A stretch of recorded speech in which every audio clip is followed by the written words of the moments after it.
Lux Radio Theatre.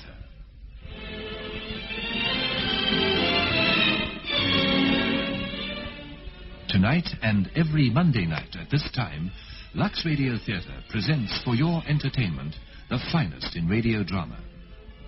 This week we present Quadrille by Noel. It is the year 1873, and the charming and irresponsible Hubert, Marquis of Herondon, and the lovely Charlotte, wife of rugged American railway magnate Axel Diensen, flee together to the Villa Zodiac in the south of France.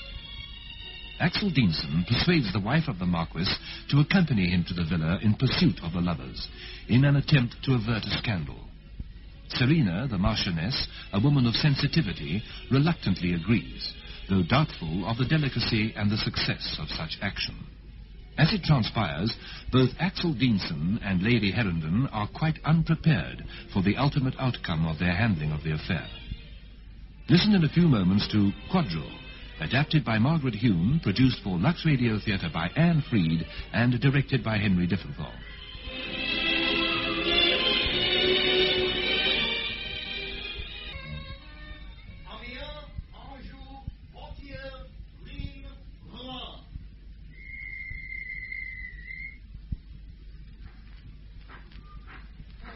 This table is reserved for you, milord. Here comes the garçon with your coffee. Milord, milady. Thank you. Courier, I am traveling incognito. The name is Baxter Ellis. A plain monsieur will suffice. An honor, monsieur. Your train is nearly ready. I will call you 5 minutes before it leaves. Very good. Charlotte, you will remember our pact. No regrets. Yes, Hubert. Whatever happens, no regrets. Coffee. Merci, garçon, merci. Hubert, I think that clergyman's coming over here. Excuse me, you are the Marquis of Herondon. I recognize you, sir. My lord, my lady. My name is Spevin. Spevin? Spevin? I was the vicar of Cranberry, my lord. The Herondon lies beyond the nearest hill. I noticed on the steamer that your luggage was labelled to Nice. A man of uncanny observation. Very reverend detective. I tremble for your flock, Mr. Spevin. That is the reason for my intrusion, my flock. I am now vicar of the English church at Nice, my lord. Could I prevail upon you to honour me with your patronage? To be an incentive to the laggards? Well, you can count me for a subscription, at least. It is most gracious of you, my lord, most kind. The name is Baxter Ellis. Baxter Ellis, but I understood... The address, Via Zodiac, Saint-Guillaume de Fleur. For various reasons, Mr. Spevin, I am traveling incognito. A whim of my doctor's. A new name, he said, coupled with new surroundings and different sights and sounds will work wonders.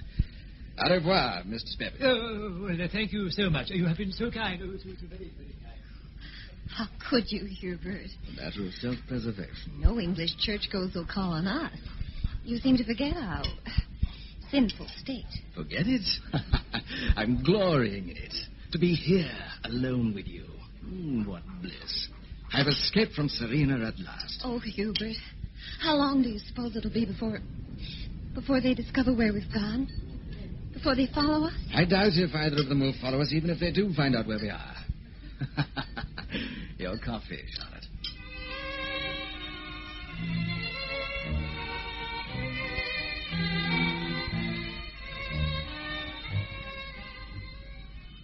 At once, Catchpole. Very good, my lady. His lordship left for Herondon last evening as arranged, Catchpole? Yes, my lady. There is a note for you on the bureau. Thank you. Will Hubert be long away? 10 days at the utmost. I may join him towards the end of the week. The breath of sea air will revive me. You don't look in need of revival. Your vitality amazes me. Thank heavens, here's tea. You haven't even opened Hubert's letter. Restrain your curiosity until I've drunk a little tea, Harriet. I promise I'll withhold nothing from you. Oh, really, Serena? Now, cream or milk? Cream, if you please. There are probably muffins in that covered dish. You look offended. Don't you care for muffins? I'm not offended. I'm uneasy. There's something I wish to say to you. I feel it's my duty. There is bound to be unpleasant. I shall have a muffin to fortify myself against the shock. I've been summoning up courage to speak to you. Good heavens, is it as bad as that? I merely wish to put you on your guard. But you're so touchy sometimes, Serena. You're quite liable to bite my head off. Not with a mouth already full of muffin. It concerns Hubert. I suspected it did. Your tea habit. I saw him the day before yesterday. So did a number of people. He went to the horse show. This was in the afternoon. But do continue. I'm on tenterhooks. What was he doing? Couldn't have been anything absolutely beyond the pale in the afternoon. I saw him at the zoo. Hubert was not alone, Serena. It's difficult to be entirely alone at the zoo. He was with a woman in a veil. I sent them both on there after the Brown dropped me off in Regent Street. Both? Naomi Charteris, Hubert's cousin, once removed. It's no use, Serena, trying to pull the wool over my eyes. I don't know what you mean. Do have a sandwich. Thank you. How much do you really mind? Mind what, Harriet, dear? Hubert carrying on with other women? There's a perennial adolescence about you that I find endearing. At all events, you can't be emotionally upset after all these years. What a curious assumption. Oh, dear. You are looking sullen. How can I coax you back into benevolence? I have it. Hubert's letter. I have no desire to hear it. But I want you to. My dear, I'm afraid this letter will be a shock to you. But by the time you receive it, I shall be... Really? What on earth's the matter? Hubert says he sold the 2 small Romneys to Sir Isaac Weisberger. What could have possessed him to do such a thing without even consulting you? There are many things that men do without consulting their wives. Sounds very fishy to me. Fishier than anything he has ever done before. What is it, Catchpole? A visitor, milady. Mr. Axel Dienson, milady. A note in his card, milady. Mr. Axel Dienson? I have shown him into the drawing room, milady. Just a moment, Catchpole. Is Mrs. Dienson with him? No, milady. He is alone. How very odd. Show Mr. Dienson up here, Catchpole. Very good, milady. I didn't know you knew the Diensons. I scarcely do. They were staying with the Tewkesburys when Hubert and I were there last autumn. Mrs. Dienson comes from Boston, you know. Yes. She murmured it to me almost immediately on shaking hands. I've since discovered that in America, to come from Boston is essential. But he's an entirely different proposition. Quite a rugged American, I'm told. A railway man, and very rich indeed. I suppose I shall be snapped at again if I ask what was in his note. He wishes me to meet him secretly at the zoo. Oh, you're impossible today, Serena. And this time I really shall leave you. Yes, you must. He says he wishes to see me privately on a matter of great urgency. I know perfectly well. It's a formal little note, probably from his wife, inviting you to a ball or to their box at the opera. Mr. Axel Dienson. How do you do, Mr. Dienson? I'm well, ma'am, thank you. This is Lady Harriet Ripley. I am honored. Oh, we've met once before, Mr. Dienson, at that charity fete at Twickenham. Do you remember? Yes, I remember. Well, I really must go now, Serena. Goodbye, Mr. Dienson. I hope we shall soon meet again. The pleasure would be mine, ma'am. Goodbye, my dear. I will send you hourly bulletins. How horrid you are. Pray, do sit down, Mr. Dienson. I prefer to stand or even walk about, ma'am. Would you like to return to the drawing room? It's much larger. The bulk of my life has been spent in different circumstances to those in which I now find myself. I am well accustomed to handling men and dealing with sudden crises when they occur, but not this sort of crisis. Crisis? You alarm me, Mr. Dienson. Lady Harrington, we are comparative strangers. Even comparative strangers might be able to find some stretch of mutual ground, or should I say, track, on which to meet. Might they not? In this case, they most unfortunately have. Unfortunately? This is terrible. I can only hope you deal with your railroad crisis with more dispatch than you're dealing with this one. I would rather face a faulty viaduct, a landslide, and an engineer's strike than tell you what I am obliged to tell you. Come to the point, Mr. Dienson. Your husband has left you. Yes. Yes, I know he has.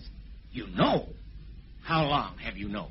Only a little while. A few minutes before you arrived. I am deeply concerned, ma'am. Deeply sympathetic. Please believe that. Thank you. You have my sympathy also. Hubert, my husband, left me a note.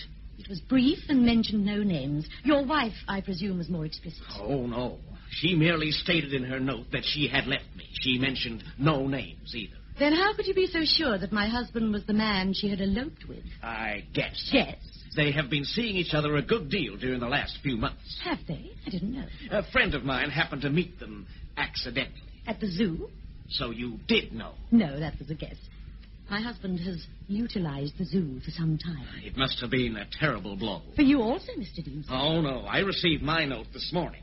I've had the hours of the day in which to adjust my mind to the situation. Time is a great healer. I mean, for you, the suddenness of the blow must have been shocking. Violent shocks are often accompanied by a merciful numbness. Have you been married for long, Mr. Deanson? Nearly 9 years. Have you decided on any specific course of action? Certainly I have. There is still time to avert complete catastrophe if we act immediately. Act immediately? What can we do? Follow them and bring them back. We don't know where they've gone. I do. The Villa Zodiacs in Guam, De Fleurs, Alpes Maritimes, France. How did you know? How did you find out? Some years ago, I gave Charlotte, that's my wife. An attractive name. Thank you. Provided it isn't allowed to degenerate into Charlie. It hasn't so far. Pray, continue. Some years ago, I gave my wife a ruby and diamond necklace on the occasion of our 2nd anniversary. Very thoughtful. It is now being reset at a jeweler's in Bond Street. She gave secret instructions to her maid to forward it on to her by special courier. I expect she felt she'd be lonely without it. It was to be delivered to a Mrs. Baxter Ellis at the address I have just told you. Baxter Ellis. Now I remember. Some years ago, my husband was very strongly attracted to a Mrs. Baxter Ellis.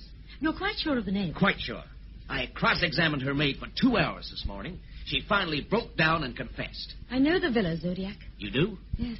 My husband and I took it for the winter in 1865. You will accompany me there at once. Certainly not. But, Lady Harrington... It would be too vulgar. Please, Lady Harrington. Apart from you and me, nobody knows as yet what has happened. It would be intolerable, degrading. Do you love your husband, ma'am? I think you go too far. Never mind about that. Do you? Unlike your wife's maid, I shall not break down under cross-examination. But see here, Lady Harrington. I am not in the habit of discussing my private emotions with comparative strangers. Well, you'd better break that rule, ma'am. I'm sure the railways of America owe a great deal to your forceful character, Mr. Deanson. But kindly remember that I am not an American railway. Without plain speaking, we shall get no place. As far as I can see, there's no place to get. We are in the same boat whether you like it or not. Our only chance of averting a scandal is to pool our resources. Our resources are too divergent to pool successfully. Heaven give me patience. But, Lady Harrington... I have nothing more to say, Mr. Deanson. What have I done to offend you? To banish all reason from your mind? I'm not accustomed to being spoken to in that tone. For the love of heaven, woman, what has got into you? I didn't ask if you loved your husband out of idle curiosity. It doesn't matter a nickel to me if you love him or not. All I wanted to find out was the degree of your affection for him, and whether or not he was still strong enough to help save him and his name from public opprobrium. The meeting is now adjourned. I ask your pardon for one thing. My impertinence in daring to call upon you. Good day. Mr. Deanson. Yes? Please do not go. You asked me if I love my husband. The answer is yes. Definitely yes. But I love him now, without illusion. The years have banked down the fires, leaving a pleasant, protective glow. He has a kind heart and is incurably romantic. His search for romance only began with me, whereas mine ended with him. He is also feckless and irresponsible to an alarming degree, and, of course, excellent company. My life without him would be perhaps more tranquil, but immeasurably dull. Thank you for your confidence, ma'am. And you? Can you tell me the state of your heart before we start on our journey? A fair exchange. Are you in love with your wife? No. Time has banked down my fires also. But I am fond of her. Too fond to allow her to break up her life if I can possibly prevent it. Mr. Deanson, when do you propose to leave? Tonight. Tonight? Oh, dear. I made all the necessary reservations early this afternoon in the hope that you would agree. What time does the boat train leave? 8 o'clock p.m. from London Bridge Station. Will you be kind enough to meet me at the barrier at 7:45? I surely will, ma'am.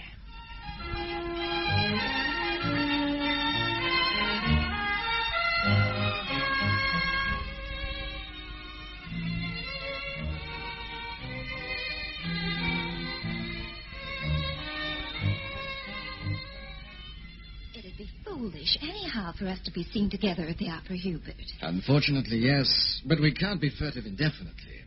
I had hoped that my love was strong enough to still your social conscience. Oh, my insistence on discretion is for both our sakes. We're bound to encounter unpleasantness sooner or later. And it'd be silly to meet us halfway. There speaks authentic Boston. Oh, you know nothing of Boston. I've read about it, Charlotte. And you shall be the first to show me the first families. Not until we're married, Hubert. Not until our divorce is over and done with and forgotten. How wise you are, my sweetest heart. No Bostonian would receive us in our present state. You shall return to your home a marchioness. Serena will refuse to divorce you. I feel it in my bones. She's a woman of strong character. You frequently remarked upon it. Yes, she has a will of iron. She has petrified me for years. She'll undoubtedly follow us and petrify you again. Never. I've left Serena. She'll know this is final, and she's honest enough to admit defeat. But what if your husband should elect to play dog in the manger? What if he should refuse to set you free? Axel? Oh, Axel won't refuse. He won't care enough. Railway's his first love, last love, and only love. To him, I am less than a locomotive. A tender. A lonely, loving tender. Oh, Hubert. Anyway, it shall be as you say, my precious dear.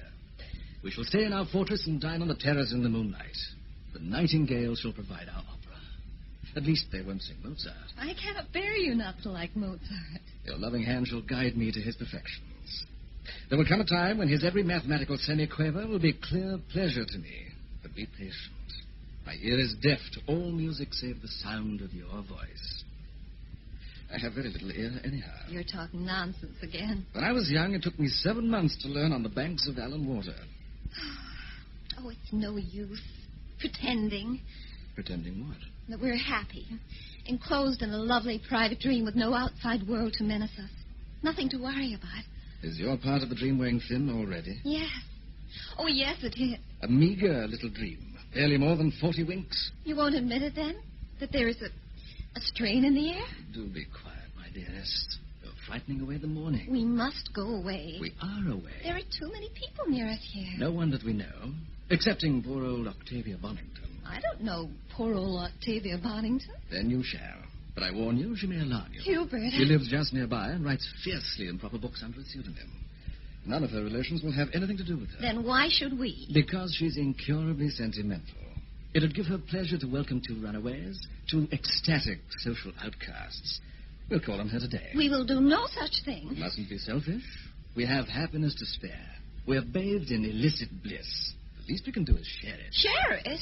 Well, you must be mad. Think what it would mean to her. An elderly eccentric living alone with an aging pug and a curiously thick-set major domo. Well, Hubert, will you stop talking?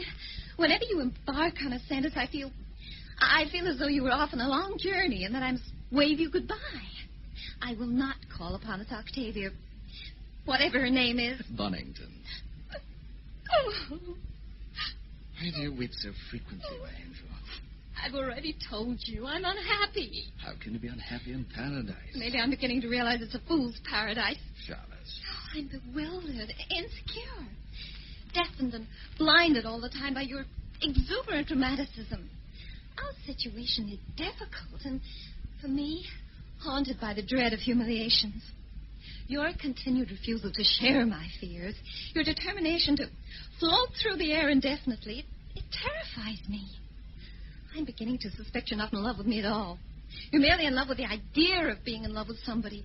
Anybody. If I kissed you, would you forget my infamies and forgive my verbosity? I do not wish you to kiss me. Let me press my lips on yours, my darling. Then we could quarrel again later. No, Hubert. Yes, Charlotte.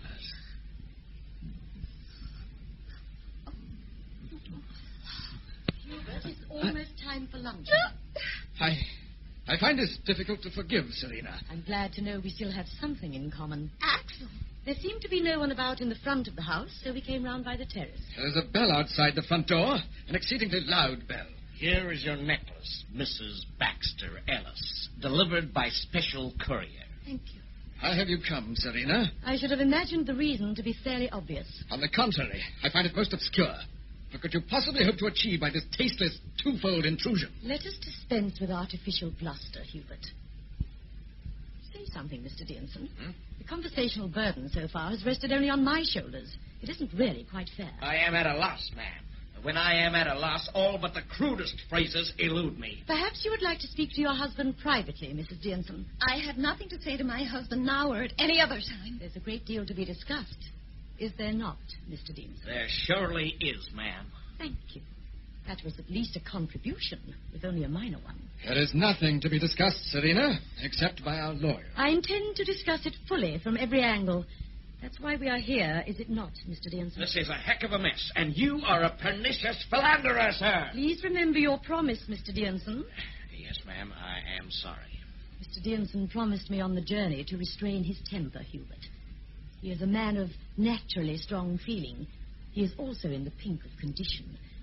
I beg of you, in your own interests, as well as in the interest of general decorum, not to try his patience too far. I am no more impressed by Mr. Deanson's physical prowess than I am by his uncouth manners. Do remember that having eloped with Mr. Deanson's wife, you're in no position to criticize his manners. I should be obliged if you would pour me out a glass of wine. The journey was exhausting. A little wine, Mr. Deanson? Thank you. I will help myself. By all means.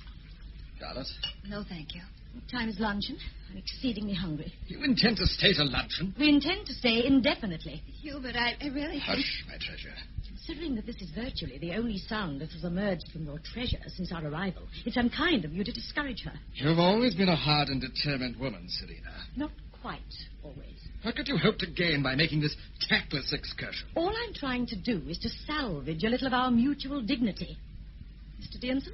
Yes, Lady Herondon is perfectly right, Charlotte. I'm sure she is. Perhaps if she hadn't been so frigidly correct for so many years, this situation would never have occurred. Please come out onto the terrace. I wish to speak to you alone. I've nothing to say to you. Charlotte has flitted from your self-made world, Mr. Deanson. She will never return. Charlotte is returning to England with me immediately, if I have to carry her there by force. And apart from your noble heritage and your fancy talk, you are nothing but an irresponsible, frivolous libertine. Now, look here, Mr. Deanson. And if you are unwise enough to indulge in any further equivocation and battle, it will give me enormous pleasure to knock you senseless. My dear sir, you... Good heavens, Spivin. Please come in, Mr. Spivin. Am I intruding, my lord? No one about in the front, so I came round by the terrace. Oh, I hope that your ladyship is rested after that long and tedious journey. We met in the buffet at Boulogne, you know, after a most disagreeable crossing. My husband has omitted to introduce us. I am Lady Herondon. Oh, I'm afraid An understandable mistake, Mr. Spevin. My husband escorted Mrs. Deanson to the buffet at Boulogne, while Mr. Deanson took me directly to the train. I was a little under the weather. Oh, my wife was quite right after all. She was positive that Mrs. Deanson was not your ladyship. We argued about it quite heatedly all the way to Paris. Perhaps you will take a glass of wine with us. Oh, no, thank you so much. I really must be getting back. I happen to be passing on my way home. I hope you will forgive the informality, Miss Lord. Delighted, Mr. Spevin. Goodbye. Come into the garden, Charlotte. This room is suffocating me. Come, my dear love. Come out into the sky, away from the dangerous endeavors of those who so implacably wish us well. You're quite content to let them go, Mr. Deanson? Out under the sky? Certainly, ma'am. They'll be back soon. It is beginning to rain.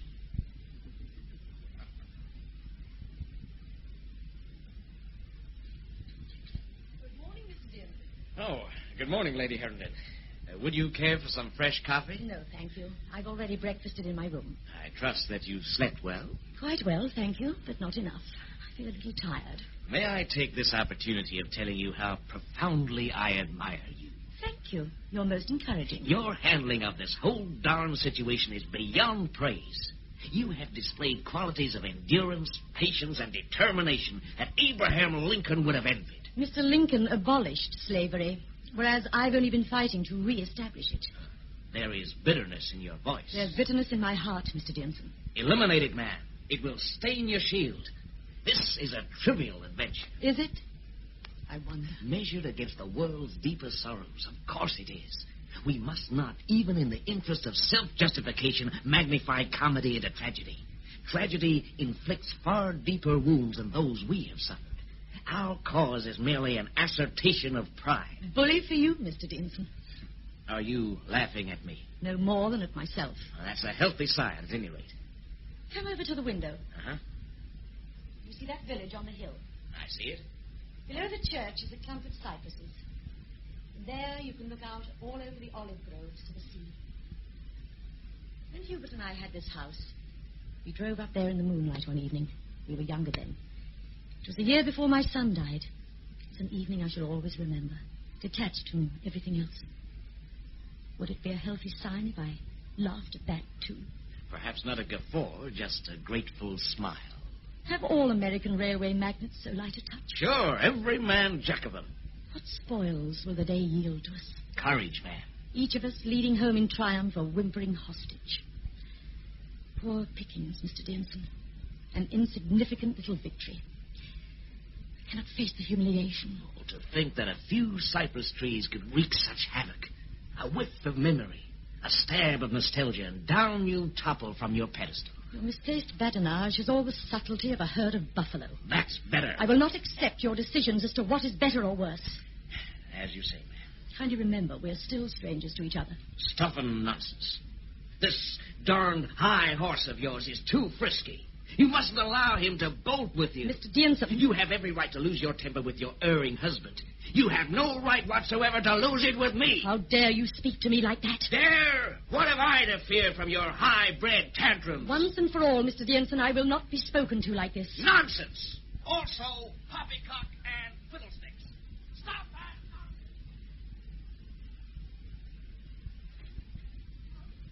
Good morning. I'm looking for Axel, my husband. Delighted to hear it. He's in the garden, I think. Thank you. I'll go out. One moment, Mrs. Denson. We have nothing to say to each other, Lady Harrington. On the contrary, taken all in all, we have many mutual interests. By now. This is an impossible situation. I agree. That's why I wish to speak to you. Surely everything's been said that could possibly be said. I'm near breaking point. Where's Lord Herndon? I haven't seen him since last night. Do you really love my husband? So long as you get your own way, so long as scandal's averted and the situation saved from your point of view, why should it be of interest to you whether I love Hubert or not? Because his happiness is of great importance to me. Oh, happiness. Really, Lady Harrington? We've been married for many years. I know him well. He's in love with me. I'm fully aware of that. He was in love with me once, you know. A very long time ago. He's been in love many times since. There was a German actress called Lotta Schell. She had large china blue eyes. Then there was a Mrs. Railston. She had an excellent figure. There is no need for you to give a list of your husband's mistresses. You should at least know their names, if only for reference. He's bound to allude to them from time to time. What's your object in telling me all this? Merely to prove to you that with Hubert the stage of being in love is impermanent. I see. And to find out what, if anything, you have to put in its place when the time comes. The time may not come. Hubert may continue to be in love with me. Pigs might fly, Mrs. Denson. But as a general rule, they don't. There's one fact you've overlooked. He's never, with the other ladies you mentioned, made any personal sacrifices, has he? He's never left you before? Never been prepared to jettison his name, position, and reputation for any one of them? He's done this for me, Lady Harrington. And there can be no other reason, except that he loved me enough to consider it worthwhile. Perhaps they were more foolish than you, or more kind. Willing to accept him on more generous terms. Oh, you have a lot to gain. If I were to divorce Hubert, and your husband willing to divorce you, you could eventually marry Hubert and return to America as the Marchioness of Herndon. Oh, you shock me, Lady Herndon. You really do. Don't be silly, Mrs. Denson. Oh, there you are, Hubert. Mrs. Denson and I have been having a little chat. How nice. Oh, for heaven's sake, take me away. Don't let me ever speak to her again. My dearest heart, please try to control yourself. What's happened? Your wife has broken down again. Now, see here, Charlotte. Give us some wine, Mr. Denson. I don't want any wine.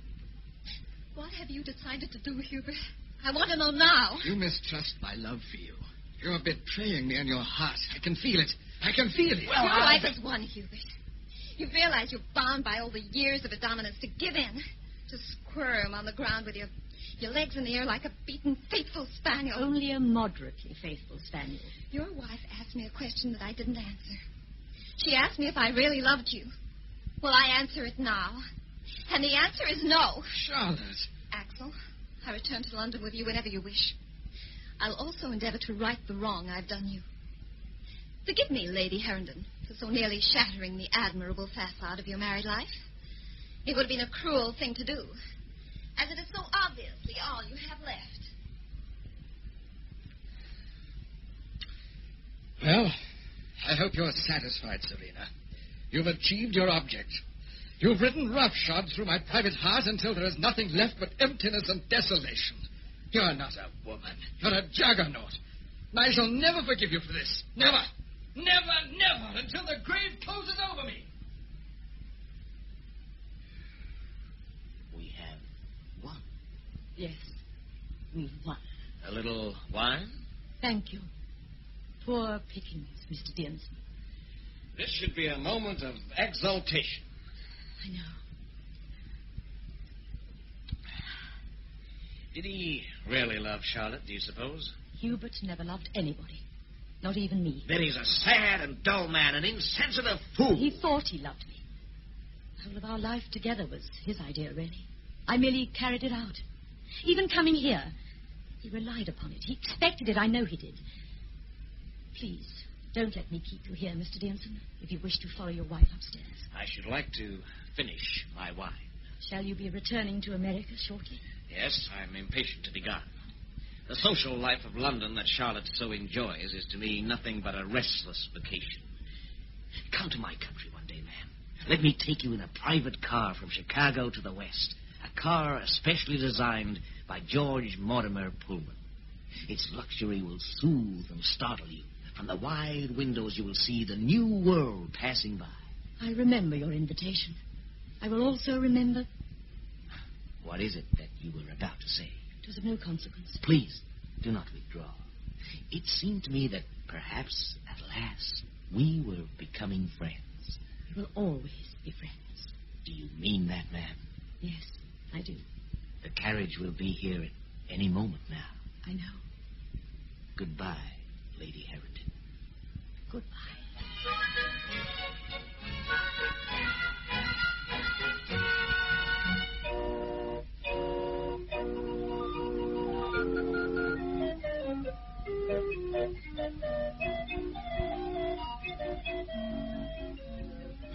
There you are, my dear. You say that as though you've expected me to be somewhere else. I'm usually here at this time of day. Yes, I know you are. Those darn street organs shouldn't be allowed. On the contrary, I think they should be encouraged. In heaven's name, why? The sound has a certain charm. Stuff and nonsense. Poppycock, fiddle-dee-dee, stuff and nonsense. Serena, what on earth's the matter with you? Oh, nothing. Nothing at all. Would you say that, on the whole, our marriage had been a success? What an extraordinary question. Leaving aside the unfortunate episode of Charlotte Dearnson last year, would you say that our long years together had been reasonably happy? Of course I would. It's not quite enough, is it? What on earth do you mean? Till death do us part. Life provides so many reasons for parting. Death, only one. What has prompted this soul-searching, Serena? Hardly soul-searching. Merely a light, introspective summing up. You're leaving for Herondon this evening? Yes, on the 7:15 train. Alfred's meeting me with the dog cart at Deal. Why the dog cart? It'll be dark by the time you arrive. There's a full moon tonight, didn't you know? The sea will be calm, and I shall be able to see the lights on the French coast. So near, so very near. Well, there may be a fog, or at least a heavy sea mist. It usually is about this time of the year. There won't be tonight. I'm willing to admit that you're a brilliant organizer, Serena, but surely even you must stop short at arranging the climate. I'm so glad you think I've been efficient. You would give me a kind reference, wouldn't you, if you had to? Honest, sober, industrious. What are you talking about? I'm not sure that I know. I'm afraid I shan't be able to get down before Saturday. I have to dine with that fellow Mallory on Friday. Which fellow, Mallory? I told you about him last week. He's an Irishman. How delightful. He's also a first-class shot. The Irish usually are, aren't they? I suppose they have to be. That's what I want to talk to you about. Shooting? No, Mallory. Oh. I've decided to go to East Africa with him. Hubert? Yes, he's a professional big game hunter. He's organizing an expedition and has invited me to join it. Do you think you'll enjoy that sort of thing? Why on earth shouldn't I? You've always been so careful of your creature comforts. I find it difficult to imagine you charging through tropical jungles with a gun. You don't hunt big game in tropical jungles. Of course you do. There are swarms of insects and deadly snakes, and the air is so stifling that you gasp for breath. Remember the fuss you made about the heat only last week at Lord's? I'm leaving at the end of the month. I see. How long will you be gone? 6 months at least. So it's all decided? Yes. Do you mind? No, Hubert. I don't mind. Why should I? Will it be a large expedition? Oh, about a dozen all told, I believe. Anyone know? No, I don't think so. And you like this man Mallory well enough to spend 6 months in his company? He's an engaging fellow, occasionally witty and always agreeable. There will be the others. Yes, of course there will. Are you angry? No, not in the least. Well, it was perhaps inconsiderate of me to decide to go without consulting you. Were you afraid that I might raise objections, put difficulties in the way? No, not exactly. I expect I was a little afraid that you might laugh me out of it. Poor Hubert. Why do you say that? Chained to a dragon. You over-dramatize yourself, my love. You're no dragon. Merely a woman of extreme sensibility who has become suddenly bored with her own social rectitude. Poor Serena. How perceptive you are. I regard you, my dear, with the most fearful respect. Tempered, I hope, with at least a residue of affection. Will you miss me when I've gone? I've missed you for years. Oh, here's Catchpole. Lady Harriet Ripley. Oh, my dear Harriet. Serena. Bring the tea, will you, Catchpole? Very good, my lady. How are you, Hubert? Well, thank you, Harriet. Monotonously well. Well, that's more than I am. This heat is completely exhausting me. You must be longing to get down to Herondon, Serena. Indeed I am. Are you dining in, Hubert? No, I'm meeting Harry at Boodle's at 6 o'clock. I must go and change. I won't wait for tea, my dear.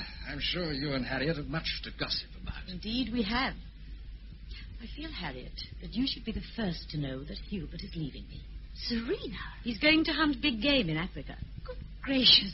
Will you like that, Hubert? Of course I shall. Why shouldn't I? I can't imagine you stalking solemnly for days and days across the African veldt. I'm not going anywhere near the African veldt. But you, of all people, you who set such store by the luxuries of life. Both you and Serena seem to regard me as a sort of spineless sybarite, an aging ninny who is afraid of getting his feet wet. You're both entirely mistaken. I am sick and tired of this stuffy, insular groove in which I've been stuck fast for years. I long with all my heart and soul to get out into the open, to lie under the stars by a flickering campfire, to fill my lungs with fresher, cleaner air, to rest my eyes on new and strange horizons. Well, at any rate, I hope the weather will be nice. The weather will not be nice, Harriet. It may be unpredictable, hot, cold, dry and wet to excess, but it will never, never be nice. There's no occasion to bellow at Harriet, my dear. She was merely wishing you well. Ah, here's the tea, thank heaven. I'm quite prostrate. As I shall probably not see you again before you leave for the station, I'll say goodbye now, Serena. Very well, dear. And goodbye for the moment, Harriet. Goodbye, Hubert. You may expect me on Saturday, Serena. Saturday? Oh, yes, of course, Saturday. Tell Alfred to meet me with the trap. I shall arrive on the 2:30 from Cannon Street. Yes, Hubert. Oh, Hubert. Yes, what is it? It's only that I do wish you well, Hubert. With all my heart. Truly I do. Why, Serena. Goodbye, Hubert. I'll get cream in your tea, Harriet. Oh, thank you. You look flushed, Serena. Almost as though you were feverish. I think I am a little feverish.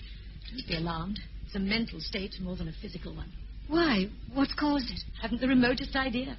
Isn't that extraordinary? Most extraordinary. Has anything happened?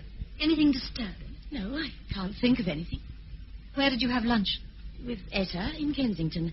Ronald and Elizabeth were there, and that moist young man from the German embassy whose name I can never remember. Gerhard von Spiegel, I expect. He always goes everywhere. Can't think why, can you? He's supposed to be very intelligent. He betrayed no telltale signs of it at luncheon. All he did was to eat a great deal and discuss the Princess of Wales's fringe. Go on. And then I came home, and Miss Frances arrived to do my nails. And that's all, really. I must say, I don't know what we should all do without Miss Frances. She's certainly an excellent manicurist. She's also a positive mine of information. Is she, indeed? Did she say anything about that rumpus at the Massingham's? No. We should have asked her. It's a fascinating story. I don't encourage Miss Frances to gossip. Then you should, my dear. You miss a great deal. Harriet, you really are incorrigible. She can be very entertaining if she chooses. After all, most of our friends employ her. Unwisely, it would seem. It was she who first told me about the Diensons last year. The Diensons? She, Mrs. Jensen, ran off, you know, to the south of France with a man called Baxter Ellis, and her husband had to go and fetch her back. I believe they were the most appalling scenes, but it was all hushed up. And how did the redoubtable Miss Frances find out about it? Through Mrs. Jensen's maid, apparently. Do you mean to say you didn't know? No. I'm singularly innocent about things like that. I always understood that they were a devoted couple. But you saw quite a lot of them. You must have guessed that something was amiss. They dined here once or twice, that's all. If you ask me, I think he's a bit of a dark horse. A dark iron horse. What did you say? Oh, nothing. He's back in England, you know, without her. Is he really? Violet Trevor saw him at Kew Gardens last week with a mysterious woman. Heavily veiled, I trust. As a matter of fact, I believe she was. Will you mind Hubert going to Africa? We must ask Miss Frances. She'll be bound to know. No, but seriously, do you? It was rather a sudden decision, wasn't it? It'll do him a great deal of good. Take him out of himself. It will also take him out of harm's way. Harm's way? What do you mean? Oh, really, Serena. What are you hinting at, Harriet? Hubert has a new friend. That doesn't surprise me. He's naturally gregarious. Well, this one is brunette and vivacious. I'm told she has a charming singing voice. Untrained, but absolutely true. Hubert has no ear for music, so it won't matter whether her voice is true or not. Do you seriously mean to tell me that you know nothing about Hubert and this Mrs. Mallory? Mrs. what? Mallory. She's Irish, so is her husband. Oh, apparently they're rolling stones, always travelling about the world. It seems that he, Mr. Mallory, is none too scrupulous over money matters. And the wife? Is she unscrupulous too? Very, I believe. Oh, poor Hubert. That's what I meant when I said that the trip to Africa would take him out of harm's way. I see it all now. Is he leaving soon? Yes, at the end of the month. Oh, well, that should be a great relief to you. It is. Oh, it is. Why are you laughing? Because I feel gay. I felt gay all day. You're certainly in a very strange mood. All at once, everything seems vibrant and sweet and full of furtive excitements. Furtive excitements? What do you mean? How do I look, Harriet? Tell me, can you see any crow's feet, any wrinkles? Oh, how absurd you are. Of course I can't. Do you think there's still time? It's not too late? Something must have happened to make you behave like this. What is it? Hurdy-gurdy, perhaps. Or the sudden vision I had of poor Hubert filing away so diligently at his chains. Chains? The stubborn romantic. The eternal troubadour, still eager to sing his lilting ballads to anyone who'll listen. Oh, how dull I've been to him. And how cruel. Have some bread and butter. I don't want any bread and butter. Why should you accuse yourself of being cruel to Hubert when you know that, but for your amazing patience and tolerance, your married life would have broken up years ago? Would the world have come to an end if it had? No, but the world might have laughed at you, and that would have been intolerable to your pride. How right you are, Harriet. And what a terrible indictment. Indictment? Yes. To deny the spring of the year for fear of mockery. What a fool I feel. Oh, what nonsense. Hubert's a middle-aged philanderer and old enough to know better. Charm is independent of age. He will always have charm. Do you still love him? Yes. I think that for the first time, I love him enough. And what can you possibly mean by that? You're quite sure you won't have some more tea? No, thank you. I have to go. Wish I could make amends. What for? For being so unsatisfactory. We've been friends for so many, many years, and I've given you so little, dear Harriet. Good heavens. There are tears in your eyes. I know. You are unhappy about something. I know it. No. On the contrary, I'm very happy indeed. Goodbye, Harriet. Goodbye, my dear. You rang, my lady? Yes, Catchpole. Has his lordship gone to the club? He left a few minutes ago, my lady. Will you give him this letter when he comes in tonight? I shall be gone, and it's rather urgent. Very good, my lady. Will that be all? Yes, Catchpole.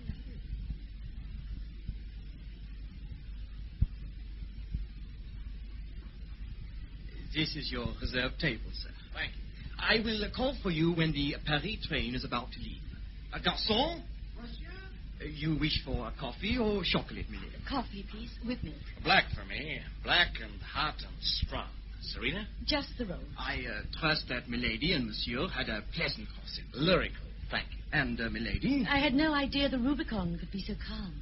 Pardon, milady? Thank you so much for your courtesy. Her ladyship is traveling incognito. The name is Baxter Ellis. Mrs. Baxter Ellis. Entendu, monsieur. Thank you. At your service. What a kind man. And so handsome. I could hardly take my eyes off you. Do you always like your coffee black and hot and strong? Yes, it's part of my character. No compromise. How admirable and how reassuring. Do you need reassurance, Serena? Oh, yes, Axel. I'm a prey to agonizing fears. I, too, have my fears. Name them, and they'll slink away. The principal one is that you may, in time, become irritated by my roughness, exasperated by my ignorance of your own ingrained tradition, and by my lack of grace. I've also dreaded that contingency. You have? I've envisaged moments of acute social humiliation when you suddenly spit in the fireplace without saying excuse me. You might also get drunk regularly on Saturday nights and knock me about. When one elopes with an uncivilized ruffian, one must be prepared for anything. There's your coffee. Hope it's black enough. Thank you. I promise never to spit into the fireplace. We will have cuspidors in every room. You may become irritated with me first. My ingrained tradition may infuriate you one day and turn your heart away from me. I will love you forever until the end of time. You said that in Kew Gardens only the other day. You said the same thing, word for word. You were seen there by a friend of Harriet's. It seems you were accompanied by a lady heavily veiled. I do hope it was the same day. Good heavens, there's Mr. Spevin. Oh, Lady Herndon, what a delightful coincidence. Mr. Dearson. How do you do, sir? Fancy our meeting again so unexpectedly, and here of all places. Is it not extraordinary? Miraculous. I trust that his lordship is well, Lady Herndon. I'm afraid he's a little under the weather this morning. Oh, I am so sorry. Nothing serious, I hope. Oh, nothing serious. He'll recover in next to no time. And Mrs. Dearson? She's in America. She had to visit her lawyers. Family matter. Ah, yes, I see. We are on our way home to England for a week or so. My daughter Gwendolen has been seedy for some time, poor child. The Riviera climate never really agreed with her, so we are taking her to my sister in Abergavenny. The contrast alone should work wonders. Are you on your way to Paris? No, we are returning to the Villa Zodiac. Oh, well, I must not keep you. My wife and Gwendolen are already on board. They will be wondering what has happened to me. Goodbye, Mr. Spevin, and bon voyage. Thank you, your ladyship. My wife will be so sorry to have missed you. Remember me to her. Good luck, Mr. Spevin. Yes, thank you. Thank you. The sun is coming up. The dawn of our first day together. If this were a dream, you would tell me, wouldn't you? You wouldn't let me go on sleeping in foolish bliss until some clanging bell dragged me awake. There it is. There's your bell. I'm still sleeping. Now I know I shall never wake. Axel, were we wise to choose the Villa Zodiac? Was it an error in taste? We had to go there, taste or no taste. It's where we fell in love. This last year's been so long I don't remember. I do.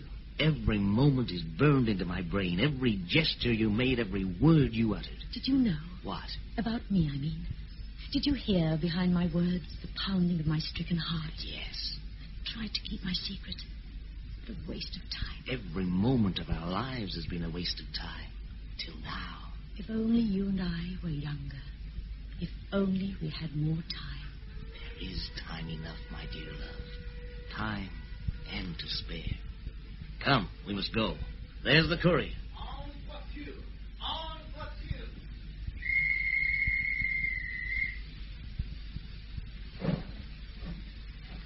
Radio Theatre presentation.